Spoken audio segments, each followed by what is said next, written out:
Baik, telah sampai kepada kami bahwasanya yang diminta dibahas adalah hikmah dan rahasia daripada ibadah kita dalam keseharian. Teman-teman sekalian, sejenak kita merenung ya, dan coba kita pikirkan kira-kira kenapa kita ada di muka bumi ini. Coba duduk antara diri Anda sendirian berpikir.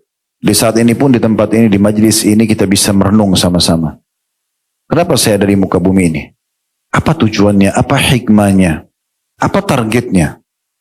Kenapa saya diberikan dua mata, dua kuping, dua bibir, satu lisan, sekian banyak gigi, lidah, tangan dengan jari-jarinya, kaki dengan jari-jarinya, kemaluan dengan segala macam rumitnya, urat-urat saraf yang ada dalam tubuh kita. Saya pernah melihat satu cuplikan ilmiah tentang anatomi manusia. Itu kalau digambarkan ibaratnya sebuah perusahaan atau pabrik.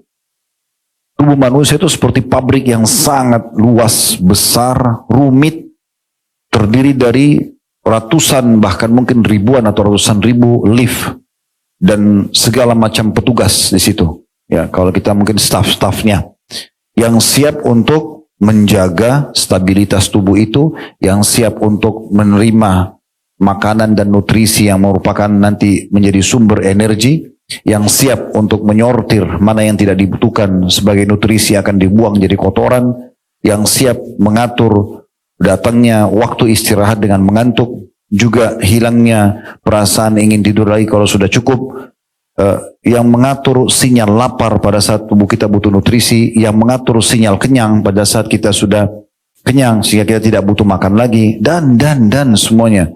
Begitu rumitnya luar biasa sistem yang ada di anatomi manusia. Teman-teman sekalian, yang menciptakan kita ini semua adalah Allah Subhanahu wa Ta'ala. Dan Allah memang memerintahkan dan menciptakan kita ini dengan semua fasilitas ini dengan satu tujuan. Tidak ada tujuan lain. Kekal dalam surah Az-Zariyat surah nomor 51 ayat 56. Allah Subhanahu wa Ta'ala berfirman, "Wa ma khalaqtul jinna wal insa illa liya'budun." Aku enggak ciptakan, kata Allah, dalam makna lain tidak ada tujuan lain aku menciptakan semua jin dan semua manusia. Dari turunan manapun mereka, dari suku manapun, dari negeri manapun, bagaimanapun warna kulit mereka, paras wajah mereka, postur tubuh mereka, kecuali hanya untuk beribadah kepadaku. Ini jadikan teman-teman sebagai pondasi dalam kehidupan kita dan bagaimana kita melalui waktu kita di dunia yang sangat terbatas sampai ajal datang nanti. Pastikan tujuan kita ada di sini untuk ibadah. Apa itu ibadah? Mengabdi kepada Allah. Apa yang Allah perintahkan kita kerjakan, apa yang dilarang kita jauhi. Gak ada tujuan lain. Jadi kalau ada yang tanya misalnya, Ustaz, apakah memang saya diciptakan untuk sholat? Iya. Berarti kalau bertemu antara sholat dengan urusan dunia yang merupakan bukan tujuan utama kita, maka kita tinggalkan tinggalkan yang bukan tujuan dan kita pergi kepada tujuan kita. Makan, minum, bekerja, ngobrol sama teman-teman, tamasya, itu pernak-pernik. Bukan itu tujuan utama. Jadi jangan karena meeting tertunda sholatnya. Jangan karena misalnya ngobrol sama teman tertunda sholatnya. Jangan hanya karena makan tertunda sholatnya. Misal pernak-perniknya didahulukan daripada tujuan utama, itu keliru. Itu keliru. Ya. Makanya pada saat saya disampaikan judul yang diminta adalah rahasia dan hikmah daripada ibadah kita dalam keseharian, sebenarnya apa? Nah, ini pondasinya. Karena memang dasarnya kita diciptakan untuk itu. Memang kita untuk sholat, untuk puasa, untuk zakat, untuk haji dan umrah, untuk jihad, untuk bakti sama orang tua, jenguk orang sakit, majelis ilmu, mencari nafkah halal, begitu, menikah, itu semua tujuannya. Jadi jangan keluar dari tujuan. Kita satukan persepsi dulu di awal bahasan kita. Karena yang sedang kita bahas adalah rahasia dan hikmah dari ibadah kita keseharian. Kenapa Anda harus sholat? Kenapa harus berzikir? Kenapa harus baca Quran? Kenapa harus cari pendapatan halal? Kenapa harus menikah? Kenapa harus berzikir? Kenapa harus baca Quran? Kenapa jenguk orang sakit? Kenapa ziarah kubur? Itu semua. Karena memang ini tujuan kita. Jadi kalau kita faham ini teman-teman sekalian, maka kita akan ada satu judul jelas di depan mata kita, bahwasanya ini adalah tujuan saya hidup. Dan orang yang tahu tujuan dia mengerjakan satu perbuatan, itu akan jelas sekali hasil daripada pekerjaannya. Tujuan saya kerja di kantor ini adalah untuk ini misalnya. Maka tujuannya jelas, pasti akan bagus maksimal hasilnya. Oh, saya mau cari pendapatan buat keluarga saya. Dia akan dapatkan. Dan dia akan berusaha menjaga kualitas kerjanya karena ada tujuannya membiayai keluarganya. Artinya kalau lepas dari pekerjaan, keluarganya terbengkalai, kan gitu. Tujuan itu akan mengarahkan kita kepada hasil yang maksimal. Nah, seperti itu. Tujuan kita ada di sini memang untuk ibadah, bukan yang lainnya. Oleh karena itu dari judul ini teman-teman sekalian, kita bisa melihat bagaimana Nabi SAW menyampaikan kepada para sahabatnya, yang berarti juga sebenarnya sedang disampaikan kepada kita. Ya. Bagaimana Nabi SAW melatih mereka dan membiasakan mereka agar mereka sibuk dengan ibadah keseharian mereka. Bahkan selain yang wajib, kita tidak bahas lagi yang wajib karena itu bukan pilihan, itu kewajiban kayak sholat 5 waktu, zakat, puasa Ramadan itu bukan pilihan. Ibadah-ibadah sunnah saja yang masih pilihan. Karena sunnah kayak sholat qobliyah, sholat ba'diyah, sholat duha, sholat malam, zikir pagi petang, baca Quran, jenguk orang sakit, bersedekah.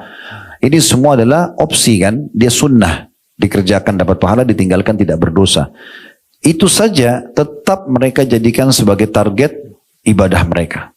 Karena yang membedakan nanti derajat kita di surga adalah banyaknya secara selain kualitas, kuantitas ibadah itu. Akan beda derajatnya orang yang biasa puasa Senin Kamis dengan orang yang tidak puasa Senin Kamis. Mungkin sama-sama sholat 5 waktu. Akan beda derajatnya nanti di surga antara orang yang sholat wajib saja sama sholat sunnah, qobliyah dan ba'diyah. Akan beda pahalanya dan derajatnya di surga nanti orang yang sholat sunnah rawatib yang melekat dengan sholat wajib, qobliyah, ba'diyah. Dengan ada misalnya si A sholat begitu tapi dia tidak sholat duha, tidak sholat tahajud. Yang si B sholat semuanya. Akan beda derajatnya.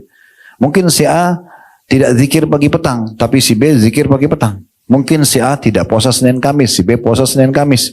Mungkin si A silaturahim keluarga, sempat bakti sama orang tuanya dalam keseharian. Si B mungkin tidak sempat, maka ini sudah cukup untuk membedakan derajat di surga nanti, kan gitu. Tetapi amalan-amalan sunnah tetap saja harus kita kerjakan, karena memang itu juga salah satu tujuan kita diciptakan. Dan orang yang sibukkan dirinya dengan amal sunnah, dipastikan amal wajibnya akan terjaga. Antum kalau sibuk menjaga keutamaan sholat duha, sholat tahajud, sholat qobliyah, sholat ba'diyah, sholat tahiyat masjid, sholat taubat, sholat wudu, maka sholat wajibnya pasti aman. Tidak mungkin kan, tidak masuk akal orang kalau jaga sholat sunnah dia tidak jaga wajibnya, kan gitu. Orang kalau biasa puasa Senin Kamis, puasa Ayyamul Bid, nanti puasa Ramadan jadi ringan. Orang kalau biasa umroh, hajinya jadi ringan. Orang kalau biasa zakat, sedekahnya jadi ringan. Kan begitu. Berarti menjaga amalan-amalan sunnah ini penting sekali. Coba perhatikan bagaimana para sahabat teman-teman sekalian. Mereka sibuk bertanya sama Nabi tentang masalah ini. Karena dia tahu tujuannya diciptakan. Dan kalau dia meninggal di akhirat sana cuma ada 2 opsi pilihan. Surga atau neraka. Tempat kenikmatan abadi atau siksaan abadi. Kan gitu.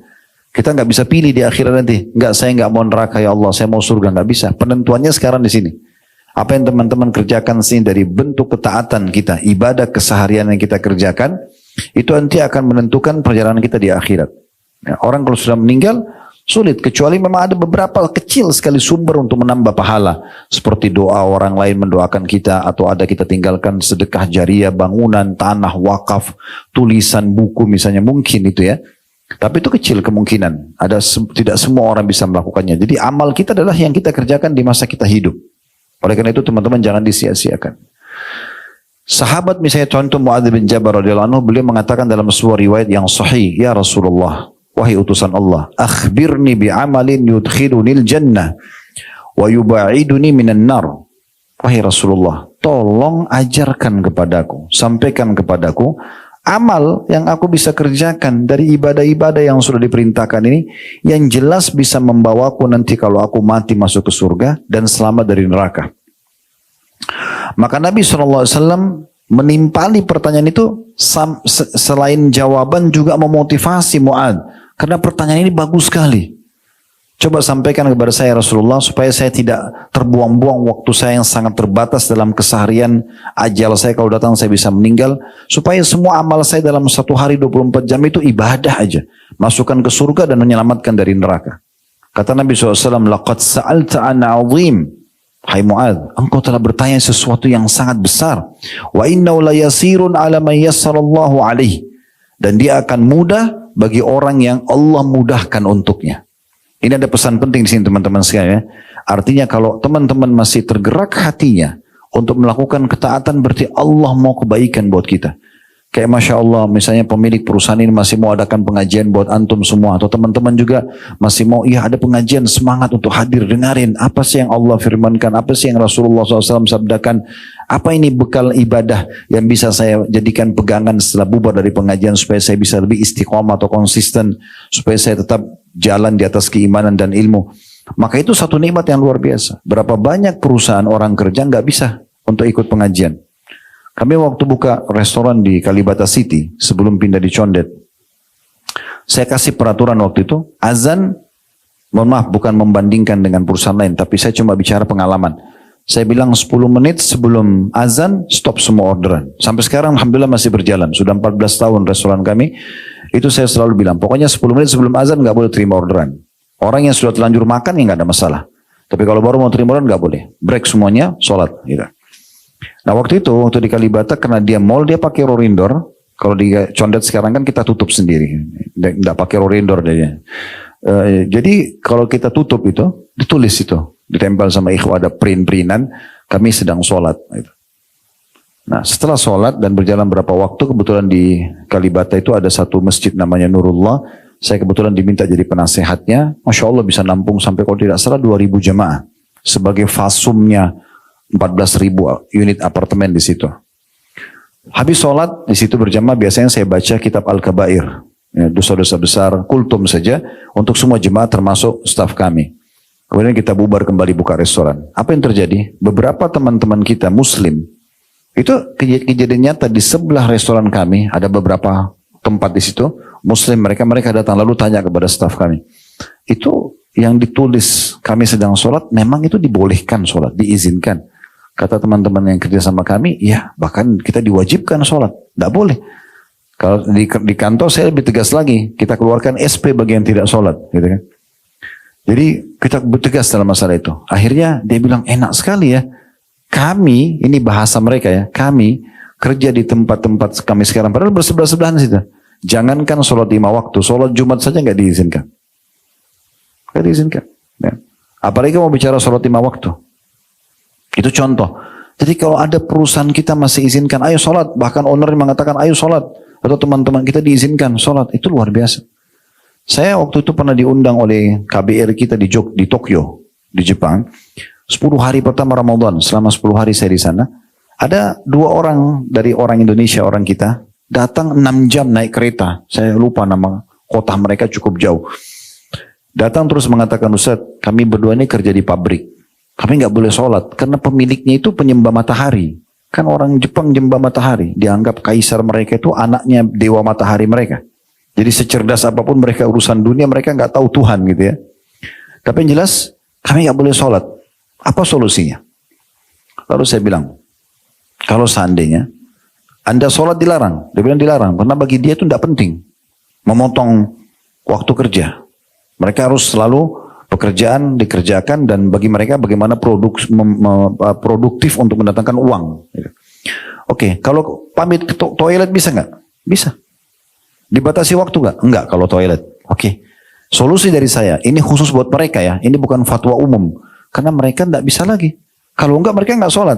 Lalu saya bilang, oke, kalau begitu, ke toilet, uduk, kemudian langsung sholat di gang-gang pabrik itu aja.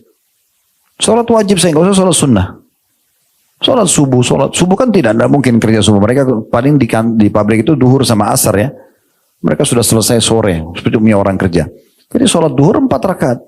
Maksimal 5 menit, 7 menit selesai. Kalau sudah habis itu kembali kerja. Oh, dia bilang kalau itu solusinya bisa Ustaz. Oke bisa. Tapi bayangkan teman-teman, mereka sampai sulitnya untuk sholat. Sulit. Ada juga, ini kejadian di salah satu swalayan besar di Jakarta, saya nggak usah sebut namanya, tapi besar banget. Pegawainya mungkin ribuan, cabangnya banyak di seluruh Indonesia. Saya masuk waktu hari, ada keperluan mau beli, lihat kemeja, lihat pakaian biasa. Sekarang saya belanja memang di situ ya. ditemani oleh salah seorang ikhwah. Pas lagi kami belanja, rupanya situ ada beberapa muslim dan muslim yang kenal kami. Lalu datanglah beberapa stafnya perempuan. Ustaz mau foto Ustaz. Terus saya bilang maaf, pertama saya tidak foto sama perempuan saja kecuali ada laki-lakinya, mahramnya misalnya laki-lakinya, dan juga berhijab. Terus waktu itu mereka ngerti, oh ya baik Ustaz. Tapi di antara staf itu ada yang ngomong perempuan itu, Ustaz sebenarnya kami ini berhijab.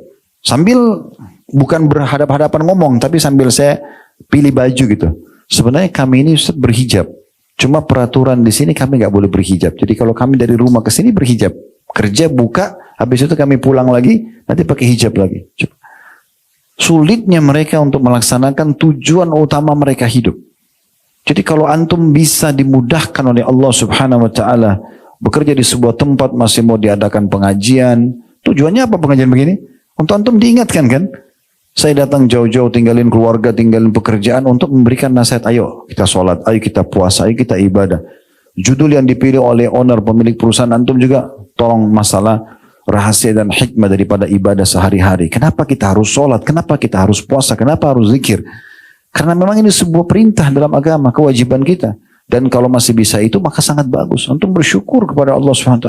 Susah mendapat komunitas yang baik itu. Hampir semua teman-teman yang bergabung sama kami. Alhamdulillah sekarang sudah 200-an lebih orang yang bergabung bersama kami di kantor. Kalau total semuanya, hampir rata-rata kalau saya tanya, kenapa antum kerja sama kita?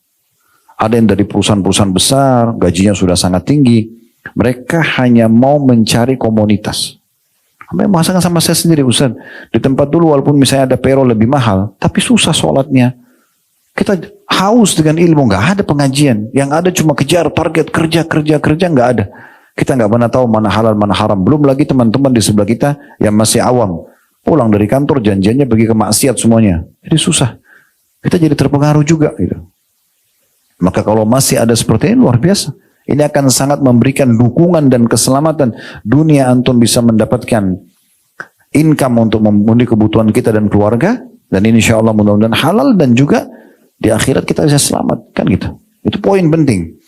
Kita kembali kepada hadis Mu'adz bin Jabal. Dia mengatakan, ya Rasulullah, tolong sampaikan kepada saya amal ibadah yang memang Allah perintahkan wajib atau sunnah yang bisa memasukkan saya ke dalam surga, menyelamatkan saya dari api neraka. Kata Nabi SAW, hai Mu'adz, engkau bertanya sesuatu yang sangat besar. Tapi dia akan mudah bagi orang yang Allah mudahkan. Ya, maksudnya dimudahkan dari antum bisa dapat pekerjaan yang bagus, bisa ibadah, bisa segala macam, itu sangat luar biasa. Lalu Nabi SAW bilang begini, ta'budullaha la tusyriku bihi syai'a. Yang paling pertama, hai Mu'adz, saya pesankan agar engkau masuk surga selamat dari neraka, sembahlah Allah dan jangan sekutukan dia dengan sesuatu apapun. Jangan partnerkan Allah dengan makhluk. Begini rinciannya. Yang paling berat syirik besar. Minta-minta sama benda mati. Ya, Abu Jahal, Abu Lahab, Umayyah bin Khalaf, Syaibah, Walid, ya semua tokoh-tokoh Mekah yang terkenal tapi meninggal dalam keadaan kafir disilakan dengan musyrik. Mereka sangat yakin yang ciptakan alam semesta ini Allah. Allah berkata dalam Al-Quran, diperintahkan Nabi Muhammad SAW tanya mereka, wa idza sa'altum man khalaqas samawati wal arda la yaquluna Allah. Hai Muhammad, kalau engkau tanya kepada mereka, Abu Jahal, Abu Lahab, dan tokoh-tokoh Quraisy, siapa yang menciptakan langit dan bumi? Mereka bilang Allah. Gitu. Jadi mereka tahu, tapi mereka syirik kepada Allah. Mereka anggap tidak bisa langsung berhubungan sama Allah. Harus mereka datangkan patung-patung yang mereka kultuskan atau muliakan. Dan mereka minta sama patung untuk minta kepada Allah. Padahal patung itu dia yang warnain, dia yang bentuk, dia yang beri nama, dia yang perbaikin kalau rusak, dia yang pikul ke tempat yang dia taruh untuk dikultuskan. Jadi dikenal dengan masa jahiliyah. Kan gitu. Nah di masa kita sekarang masih ada orang begitu. Dalam sholat dia bilang, iyyaka na'budu wa iyyaka nasta'in. Hanya kepadamu ya Allah kami minta tolong. Hanya kepadamu kami menyembah, hanya kepadamu kami minta tolong. Tapi habis salam minta-minta di kuburan sebelah masjidnya. Anggap itu kuburan keramat, kuburan wali, bisa minta-minta di situ. Subhanallah, kata Imam Nawawi rahimahullah perkataan yang mulia. Saya heran melihat orang-orang yang masih minta di kuburan-kuburan tersebut, padahal walaupun itu kuburan orang saleh. Padahal ini dalam kuburan itu adalah manusia seperti dia yang sudah jadi tulang belulang. Kenapa teman-teman masih baca salawat untuk Nabi Muhammad SAW? Apa itu salawat?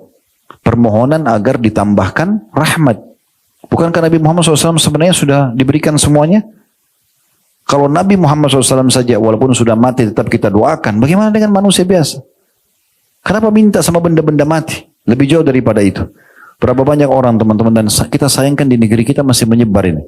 Mereka pakai jimat. Ya, sebentar Nabi SAW mengatakan, man allaka tamimatan faqad asyrak.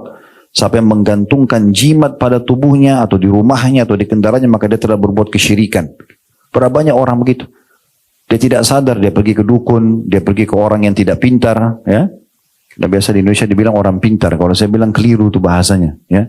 Karena ini orang-orang tidak pintar, mereka minta lintas alam, minta ke jin. Kenapa minta sama jin?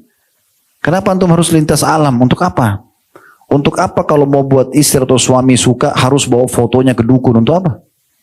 Lalu jin yang menarik pasangan kita. Kenapa nggak di alam manusia aja? Sederhana kan, saya misalnya mau buat istri saya suka sama saya, sederhana kok. Tatapan mata saya syahdu, ucapan lisan saya santun, tangan saya ramah, saya dermawan, dia suka. Selesai. Dia pun begitu kan. Tidak perlu bawa foto orang dimantra-mantrain, kan gitu. Supaya suka sama dia, untuk apa? Itu kan kesyirikan. Bahkan Nabi SAW mengatakan siapa yang mendatangi dukun, peramal, penyamun, penyihir, bertanya saja, belum percaya. Ini apa maknanya garis tangan saya, kenapa begini, kenapa begitu, maka tidak diterima sholatnya 40 hari. Walaupun belum percaya.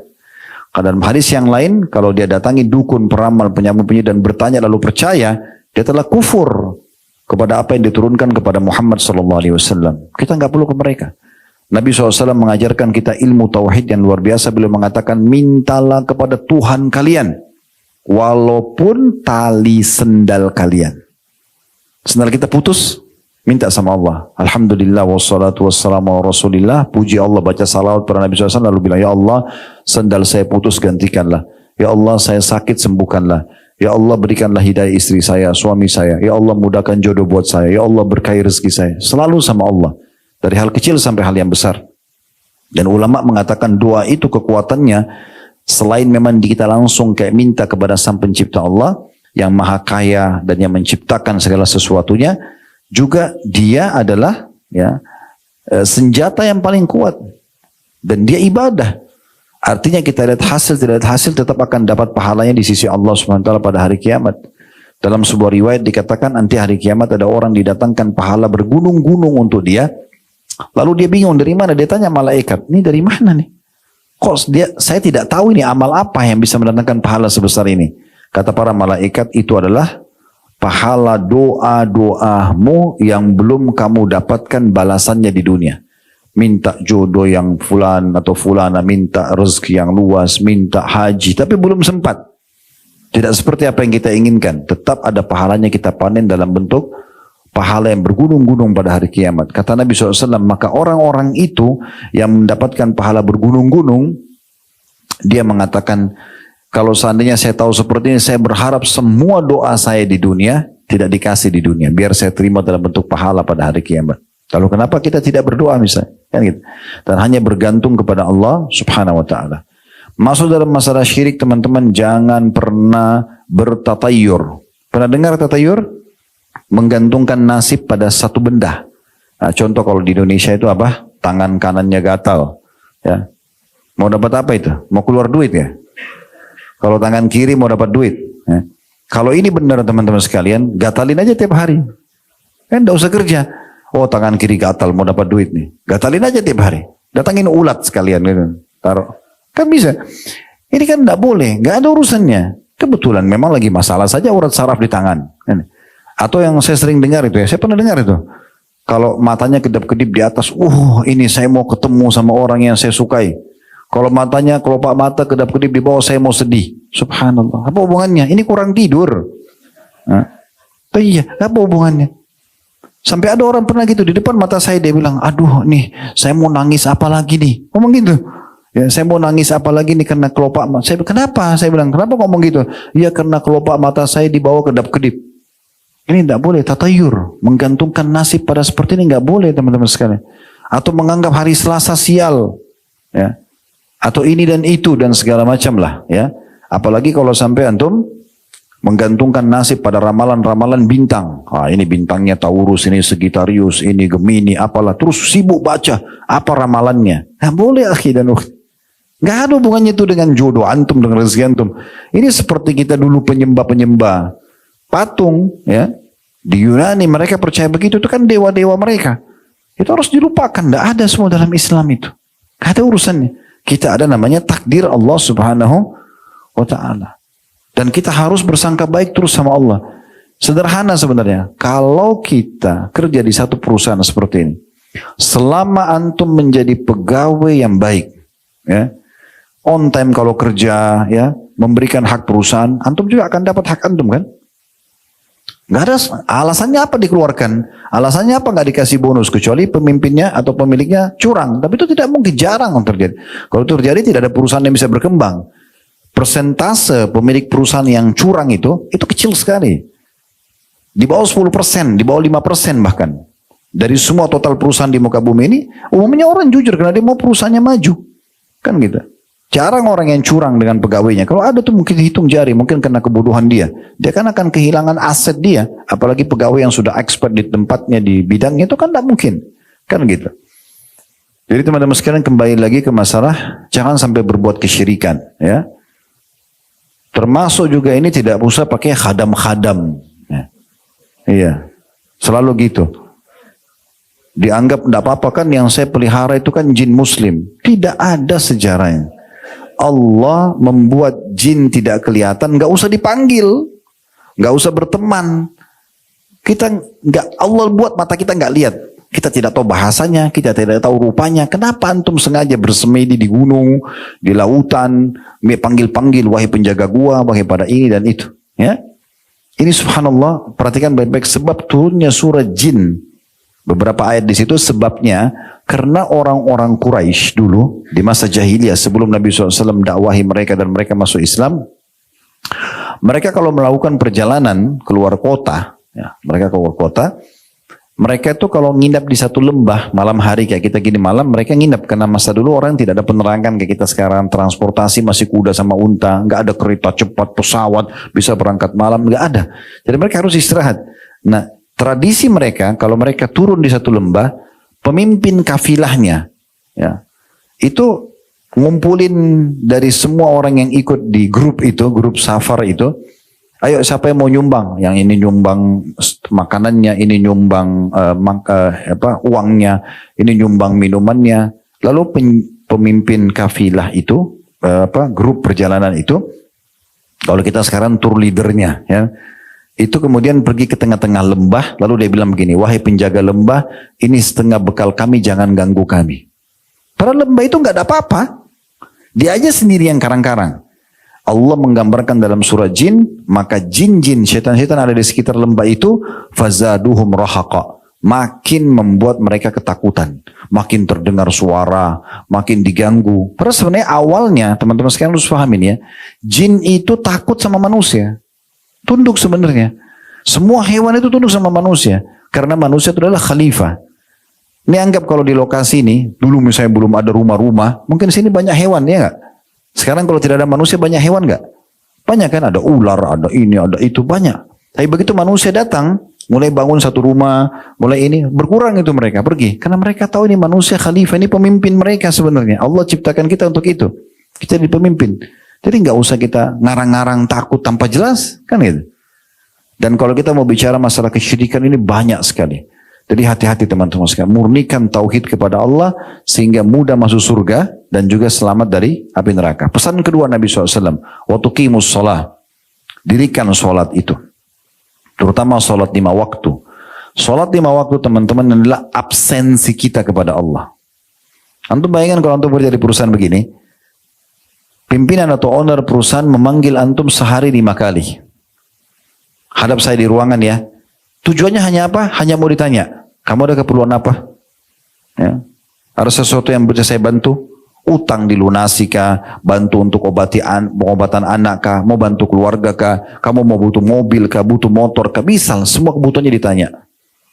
Bagaimana kita tidak bahagia teman-teman sekalian kalau pemilik perusahaan satu hari 5 kali panggil, 5 kali itu semua dipenuhi apa yang kita mau. Itu rasionalnya sholat. Antum sedang absen kepada Raja Sang Pencipta. Antara azan iqamah dikasih waktu mustajab, diterima, mohon apa saja. Jadi orang kalau anggap sholat itu berat itu aneh. Sholat itu paling 5 menit, 10 menit. Apalagi kalau kita orang Indonesia nggak usah diajar cara sholat cepatnya. Bisa juara kalau ada pertandingan gitu kan. Ya, walaupun tidak boleh orang sholat buru-buru ya. Tapi kalau sholat cepat, Masya Allah. Apalagi bisa pilih inna ata'ina wal asr. Kan mudah ya. Jadi sebenarnya sholat itu penting sekali untuk dijaga. Dan dia adalah satu-satunya ibadah yang diperintahkan kepada Nabi SAW. Yang beliau harus berangkat ke langit untuk menerimanya. Yang lain semua di bumi. Dan kata Nabi SAW, awal amal dihisab kiamat adalah sholat. Kalau dia baik, baik semuanya. Kalau dia buruk, buruk semuanya. Saya sering berbagi sebuah teori sederhana. Teman-teman kalau mau memperbaiki apapun berhubungan yang dengan kehidupan antum ya. Memperbaiki ekonomi, memperbaiki akhlak, memperbaiki hubungan sama orang sosial. Apa saja, mulai dari sholat. Coba perbaiki sholat itu. 5 waktu saja. Gerakannya benar, tenang, khusyuk, bacaannya benar. Perbaiki itu, yang lain semua jadi bagus tuh. Yang lain semua jadi bagus. Pesan yang ketiga, waktu tiaz zakah, engkau mengeluarkan zakat, walaupun zakat bagi orang yang mampu, tapi teman-teman sekalian ada 2 rukun Islam. Di sini disebutkan 5 rukun Islam memangnya. Engkau keluarkan zakat, yang setelahnya engkau puasa Ramadan, yang setelahnya engkau haji ke rumah Allah. Ini yang beliau sampaikan kepada Muadz bin Jabal agar bisa masuk surga selamat dari neraka. Jangan buat syirik, jaga sholat, keluarkan zakat, puasa Ramadan dan haji. Nah, khusus zakat dan haji ini dalam definisi dalam persyaratnya adalah bagi yang mampu. Pertanyaan sederhana teman-teman sekalian, apakah bagi yang mampu ini kita tunggangi secara negatif atau positif? Begini maksudnya. Kalau negatif itu misalnya antum bilang, kan Allah bilang bagi yang mampu. Ya udah saya sampai sekarang nggak mampu zakat, saya juga tidak mampu haji. Kalau itu antum sedang menunggangi dengan persepsi negatif. Padahal sebenarnya bagi yang mampu di sini, kalau kita mau tunggangi dengan persepsi positif, ya kita anggap ini sebuah tantangan dari Allah. Allah seakan-akan ingin menguji hambanya. Bukankah kita sama waktunya 24 jam? Bukankah kita sama fasilitas punya 2 mata, punya 2 kuping, punya 2 tangan, 2 kaki, sama semua? Kenapa orang-orang kaya bisa keluarin zakat, kenapa kita tidak? Kan gitu. Jadi harusnya kita jadikan itu sebagai tanda kutip sebuah tantangan. Saya minta berdoa sama Allah, minta ya Allah, kalau sekarang saya mustahik penerima zakat, mudahkan saya satu waktu menjadi muzakki, orang yang keluarkan zakat. Diniatkan itu. Supaya satu waktu sebelum kita meninggal kita menjadi orang yang mengeluarkan zakat. Supaya kita juga bisa menyempurnakan rukun Islam dengan haji. Jadi tunggangi dengan positif, persepsi positif. Bagaimana kita bisa melaksanakannya walaupun cuma sekali seumur hidup misalnya. Apalagi kalau Allah mudahkan setiap saat.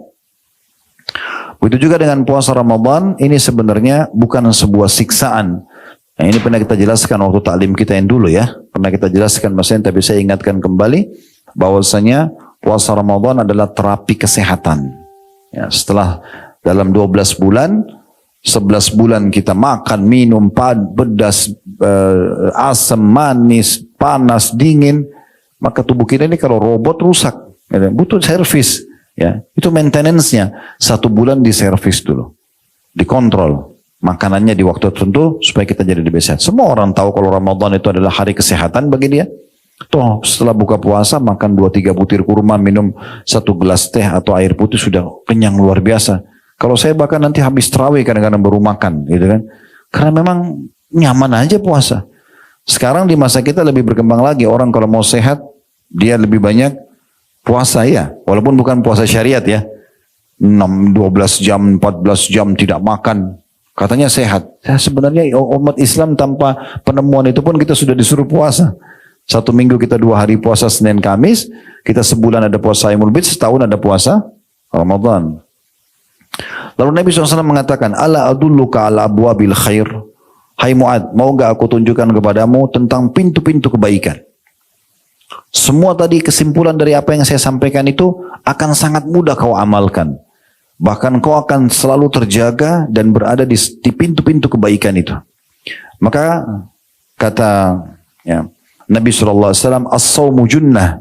Ketahuilah bahwasanya puasa kalau kau sering lakukan, maka akan jadi tameng buat kamu dari api neraka. Was-sadaqatu tudfi'ul khatiyah kama yudfi'ul ma'un nar. Lalu kamu sempurnakan dengan banyak bersedekah, memberi kepada orang, berbagi, tanpa harus menunggu menjadi orang kaya dulu, maka dia akan menghapuskan dosa-dosa sebagaimana air memadamkan api. Wassalatu rajulu fi jawfil lail, dan jangan pernah luput darimu hai Mu'adz untuk salat di malam hari pada saat orang sedang tidur. Itu pesan Nabi SAW untuk menyempurnakan bagaimana dia mudah masuk ke surga. Kemudian Nabi SAW membacakan firman Allah Subhanahu Wa Taala setelah mengingatkan itu dalam surah Sajadah surah nomor 32 ayat 16 dan 17. Tatajafa junuhum anil madaji'i yad'una rabbahum khawfan wa tama'an wa mimma razaqnahum yunfikun. Fala ta'lamu nafsum ma ukhfiya lahum min qurrati a'yunin jazaa'an bima kanu ya'malun. Lambung mereka, orang-orang beriman itu jauh dari tempat tidur mereka di malam hari. Dan mereka selalu berdoa kepada Rabb mereka dengan penuh rasa takut dan harap. Serta mereka menafkahkan apa-apa rezeki yang kami berikan. Tak seorang pun mengetahui berbagai nikmat yang menantinya nanti karena amal-amal yang dia kerjakan ini yang sangat indah dipandang oleh mata sebagai balasan bagi mereka atas apa yang telah mereka kerjakan. Jadi Nabi SAW mengingatkan, hai Mu'adz, sempurnakan itu dengan jangan lupa sedekahkan hartamu. Kamu juga berbanyak puasa-puasa sunnah selain wajib, serta juga sholatlah di malam hari pada saat orang tidur. Lalu beliau mengatakan lagi kepada Mu'adz, masih lanjutan hadisnya, ala ukhbiruka bi ra'sil amri wa amudihi wa dhurwati sanamihi. Maukah aku kabarkan kepada engkau, hai Mu'adz, pokok semua urusan yang bisa kamu menyempurnakan ya dan memahami tentang target hidupmu, ya, maukah saya beritahukan? Kata Mu'adz, bala ya Rasulullah, tentu wahai utusan Allah. Kata Nabi SAW, ra'sul amril Islam, pokok segala urusan adalah Islam. Semua urusanmu kembalikan kepada agama Islam. Yang agama Islam bolehkan kamu nikmati, yang diperintahkan kamu kerjakan, yang dilarang kamu jauhi. Wa amuduhu shalah, dan tiangnya agama adalah solat. Artinya kamu kapan sudah solat, kamu akan baik urusan yang lainnya. Wa dzurwatu sanamihil jihad, dan puncaknya agama ini adalah berjihad. Seperti teman-teman kita sekarang di Palestina, semoga Allah berikan mereka kemenangan ya dan kemerdekaan. Mereka itu betul-betul sedang melalui puncaknya agama Islam. Mirip dulu kita waktu dijajah oleh Belanda, Jepang, Portugis. Dulu kita berperang melawan mereka untuk membela kehormatan kita, agama kita, kemerdekaan negara kita, maka itu termasuk jihad. Kemudian Nabi SAW bersabda lagi kepada Mu'adz, ala ukhbiruka bimalaki dzalika kullah. Mau enggak aku kabarkan kepada kau hai Mu'adz sesuatu yang bisa menjaga itu semua. Supaya betul-betul kamu bisa menjalankan rukun Islam dengan baik, kamu bisa menjaga amal-amalan sunnah dengan baik, kamu terjaga dari semua perbuatan-perbuatan pelanggaran yang bisa mendatangkan hukuman. Mau enggak saya sampaikan pokoknya ya, kata kuncinya, kendaraan terbaiknya untuk itu semua.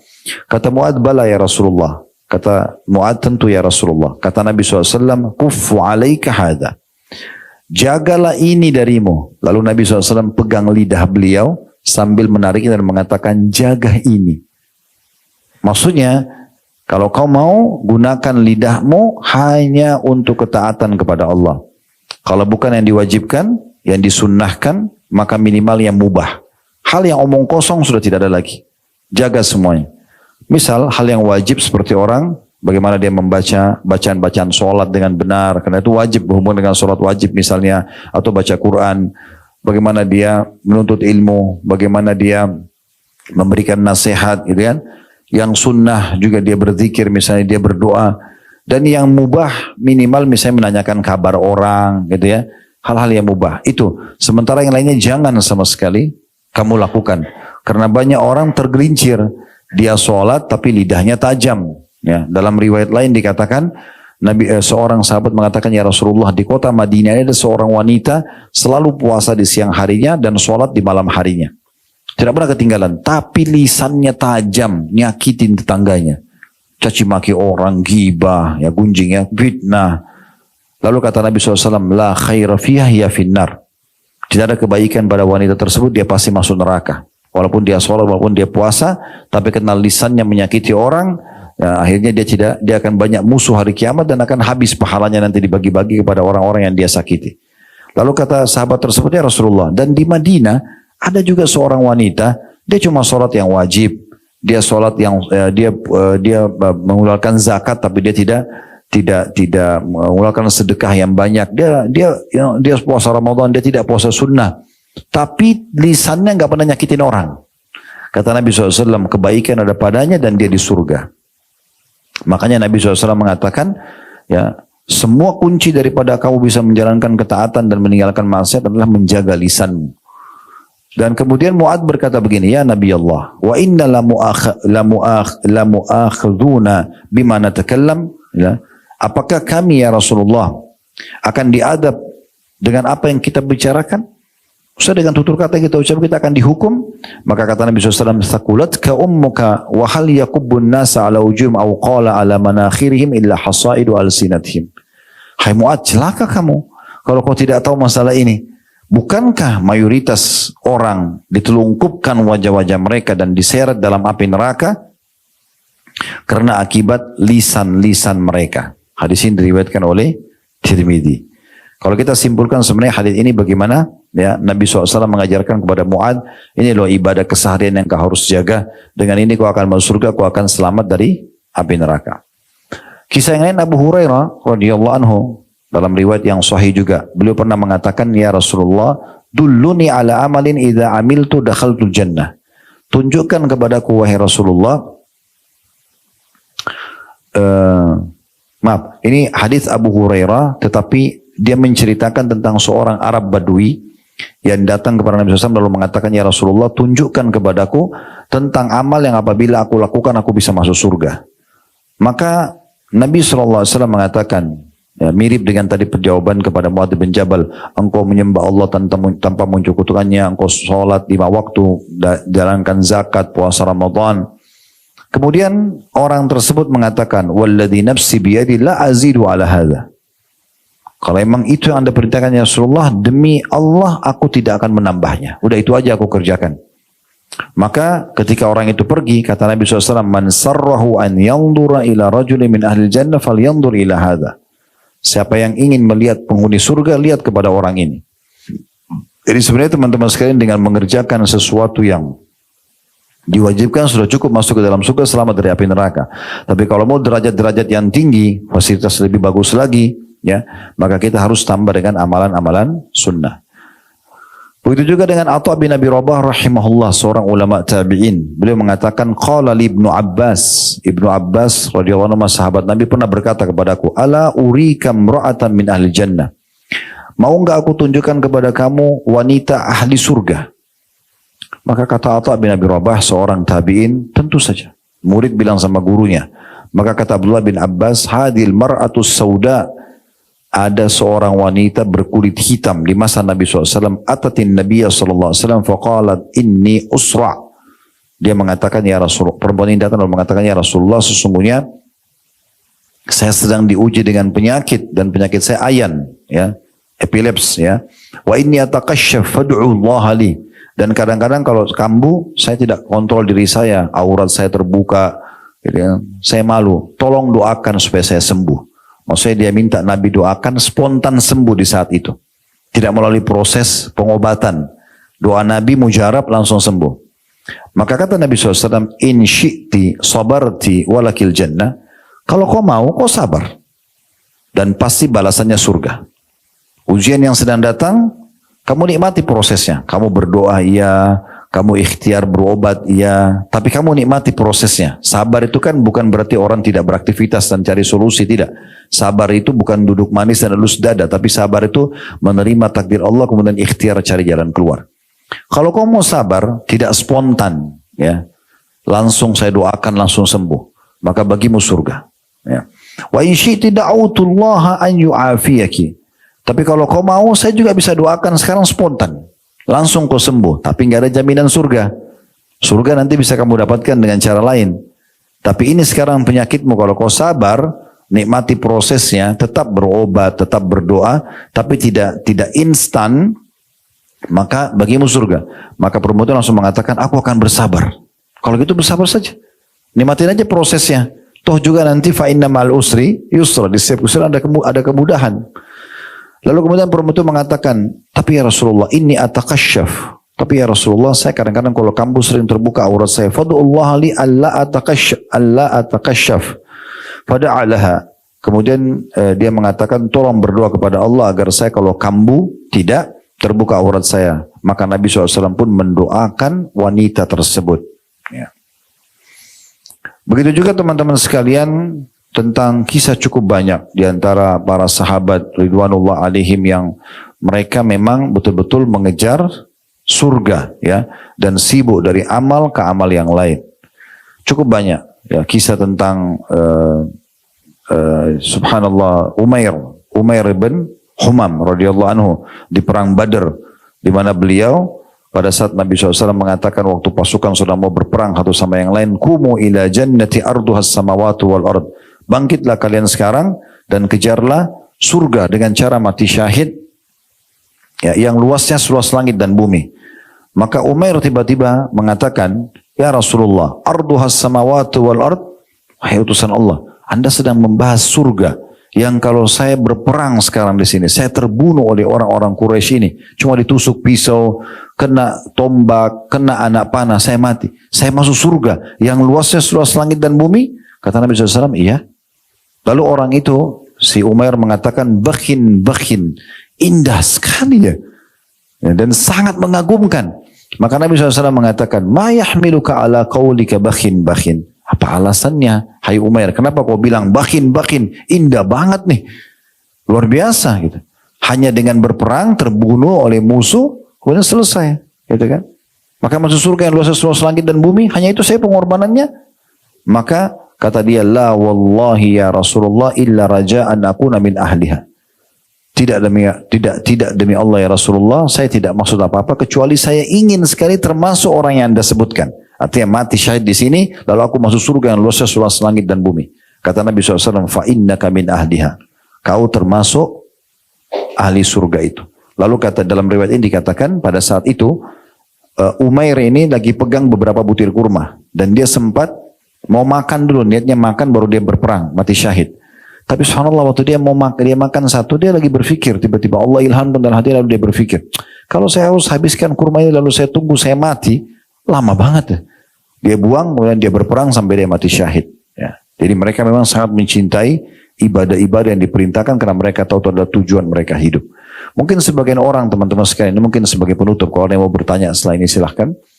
Jadi mungkin ada sebagian orang masih berpikir tentang masalah mati, ya. Jadi teman-teman kita di Palestina biasanya kan kita cuma lihat secara kasat mata ya. Kepalanya hancur kena rudal, rumahnya hancur, kena puing. Kita kadang-kadang cuma lihat dengan kasat mata. Teman-teman harus faham ya. Kenapa umat Islam dari masa Nabi sampai hari kiamat nanti kalau disuruh perang, kalau yang faham teorinya pasti mereka mau. Dan pasti mereka kejar matinya. Orang-orang yang masuk medan perang itu kejar mati. Karena mereka tahu kejar mati syahid. Menang itu nomor 2. Target utamanya bagaimana mati syahid. Jadi itu perbedaan dasar antara pasukan Islam sama pasukan non-Muslim. Karena pasukan Islam targetnya masuk mati. Umat Islam tidak kenal namanya kalah. Mereka menang mereka mati syahid, terbunuh semua pun. Misalnya kita 10 ribu orang pergi perang, semua mati terbunuh. Itu bukan kekalahan, itu kemenangan. Target utama kita mati syahid. Supaya masuk surga. Kata Nabi SAW, orang mati syahid akan mendapatkan 6 manfaat, diantaranya darahnya diampuni dosanya pada saat awal tertumpah darahnya akan mengalir mengeluarkan mau dibuangi dari bau kasturi, kemudian dia akan selamat dari rasa ketakutan di hari kebangkitan hari kiamat, selamat dari pertanyaan muka nangkir di kuburan, dia akan menyelamatkan, memberikan syafaat 70 keluarganya, dinikahkan dengan 72 bidadari dan sekian banyak keutamaan yang didapatkan tentunya. Maka mereka jadikan itu sebagai target. Kenapa sekarang umat Islam sangat berani teman-teman sekalian. Kalau yang sudah paham ini untuk supaya dia mati syahid. Karena mereka faham teorinya. Orang yang mati teman-teman dalam Islam itu hanya merasakan satu. Yaitu sakaratil maut. Apa itu? Proses pencabutan ruh oleh malaikat. Kalau dia orang beriman akan mudah keluar seperti air keluar dari mulut kendi. Kalau dia orang kafir akan sulit. Seperti bulu domba yang dibasahkan, dililitkan di pohon berduri, kemudian ditarik dengan keras sehingga berantakan bulu domba itu. Cuma itu keadaannya. Tidak ada keadaan yang lain.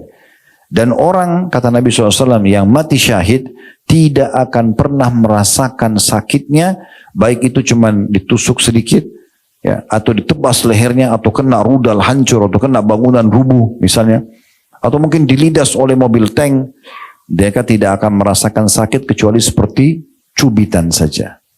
Tidak ada rasa yang lain. Jadi jangan antum terpengaruh dengan fisik mereka yang kepalanya hancur, rumahnya hancur, kena puing. Itu nggak ada masalah buat mereka. Hamzah itu radhiyallahu pada saat ditemukan jenazahnya di perang Uhud, hidungnya dipotong, dadanya dibelah, darah semuanya. Itu Nabi lihat, Nabi sempat sedih, gitu kan? Tetapi Allah menghibur Nabi Muhammad SAW sambil menyampaikan, Hamzah adalah pemimpin para syuhada dan dia akan bertelekan di sipan-dipannya di surga. Dia akan masuk surga. Jadi fisik tidak ada pengaruhnya. Oleh karena itu orang kalau lagi dipanggil untuk jihad bagi orang muslim yang faham, dia tidak akan takut.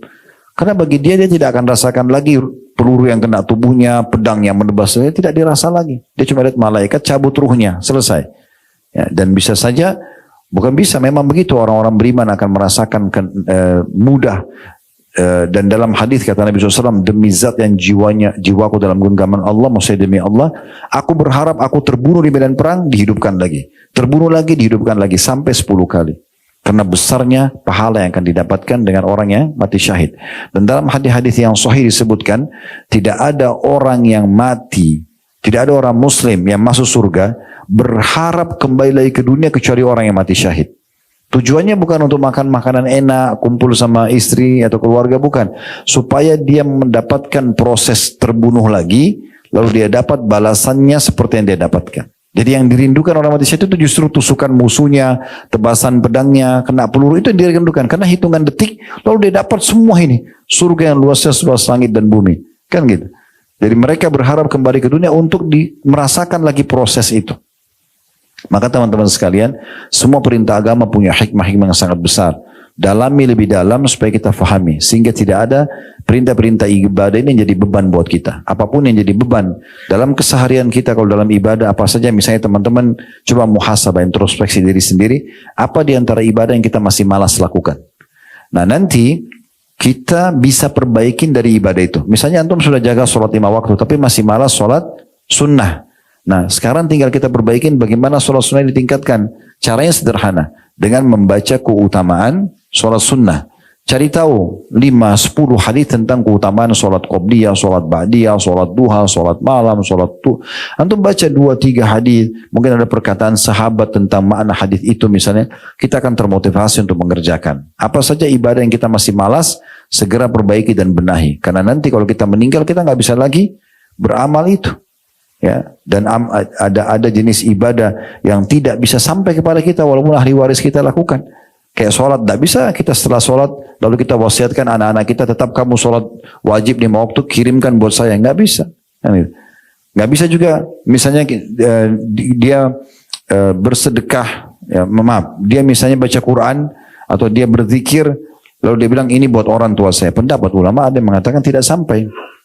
Kan gitu. Tapi ada juga ibadah yang sampai seperti haji, umroh, sedekah tapi terbatas. Oleh karena itu mumpung kita masih hidup, kita maksimalkan ibadah kepada Allah Subhanahu wa taala.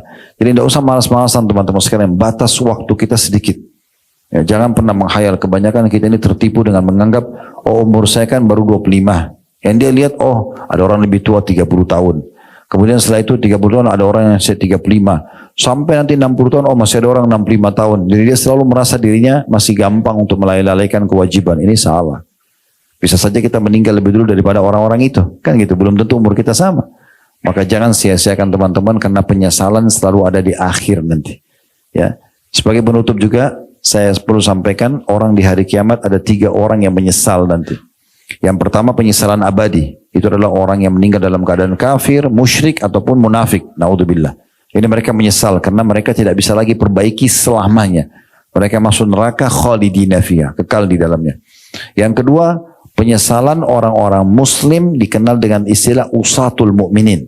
Orang muslim atau orang mukmin tapi masih banyak dosanya. Waktu ditimbang amalnya hari kiamat, dosanya lebih berat daripada amal solehnya sehingga dia harus masuk neraka dulu. Ini juga dia menyesal. Karena 1 hari saja disiksa itu berat sekali. 24 jam non-stop, malaikat tidak ada istirahat atau ngantuk, dipukul, disiksa terus. Apalagi kalau 1 hari waktu akhirat sama dengan 1000 tahun waktu kita di dunia. Golongan ketiga, yang ini kalau golongan 1 sama 2 kita berharap insya Allah kita tidak ada. Tapi golongan ketiga ini mungkin masih banyak orang yang bisa masuk di situ.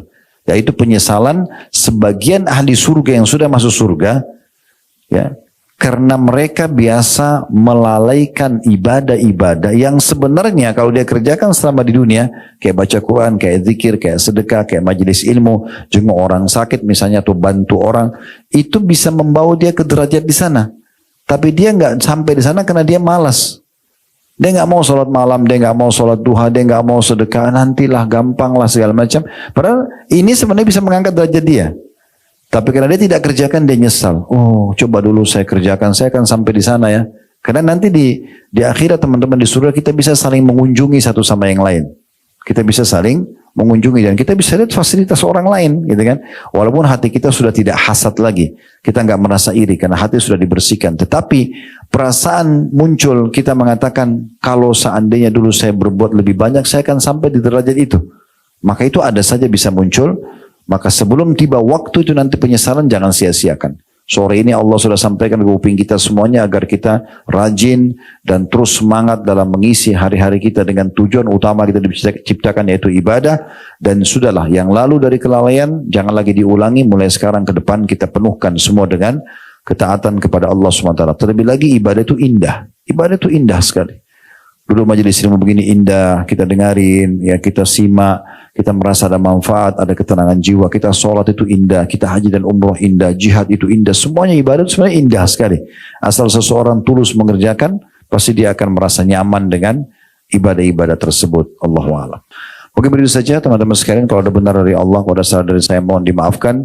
Semoga yang hadir dalam acara ini, baik offline ataupun online, diterima semua hajatnya oleh Allah Subhanahu Wa Taala, dimudahkan urusannya, diterima seluruh amal-amal saleh yang pernah dikerjakan dengan pahala yang sempurna, dimaafkan kesalahan-kesalahannya, kemudian juga Allah Subhanahu Wa Taala melindungi negeri kita agar selalu aman, tentram, damai dan dijaga persatuan, kesatuan dan kemerdekaan kita, dan Allah selalu pandu para pemimpin kita untuk menjalankan tugas dengan baik dan menjadikan kita masyarakat yang bergotong royong dengan pemerintah untuk menjalankan amanah dan juga perkembangan dan menjaga persatuan dan kesatuan kita. Dan selalu kita doakan saudara-saudara kita di Palestina yang sedang tertindas dan dimanapun di muka bumi, semoga Allah ikhlaskan niat mereka, terima para syuhada mereka, bolehkan Islam di tangan mereka dan tangan kita semua, dan semoga Allah ikut sertakan kita bersama mereka di pahala, baik dengan doa, dengan harta, juga dengan jiwa kita, dan semoga Allah menyatukan kita semua di surga Firdausnya tanpa hisab, mana disatukan dalam majlis ilmu yang mulia ini. Allahumma amin.